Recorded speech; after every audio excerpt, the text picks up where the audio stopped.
யாருக்குமே தெரியாத ஒரு இருள் உங்க வாழ்க்கையிலே மூடி கொண்டிருக்கலாம். அப்படின்னா எனக்கு நல்ல வேலை இல்லையே அப்படின்ற ஒரு இருள் உங்களுக்குள்ள தொடர்ந்துட்டே இருக்கலாம். என்னுடைய வருமானம் இப்படி இருக்கேன்ற ஒரு இருள் இருக்கலாம். உங்க சரீரத்துல இருக்கிற ஒரு வியாதி உங்களுக்கு ஒரு இருளை போல இருக்கலாம். இந்த இருளுக்கு நிறைய தன்மை இருக்குது. அப்படின்னா இந்த இருளுக்குள்ள ஒரு பொருள் இருந்தா அதை பார்க்க முடியாது. இருளுல குழப்பமா இருக்கும். இருளுல ஒரு மனுஷனுக்கு கான்பிடென்ட் இருக்காது. ஆனா ஆண்டவர் இந்த மாதத்துல நமக்கு கிருபையாய் வாக்கு கொடுக்கிறார்.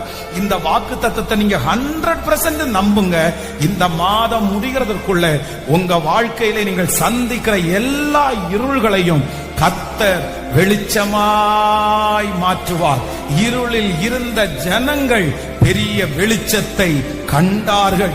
இந்த மாதம் கடன் என்கிற இருள் உங்களுக்கு முடிவிற்கு வரும். மன குழப்பம் என்கிற ஒரு இருள் இந்த மாதம்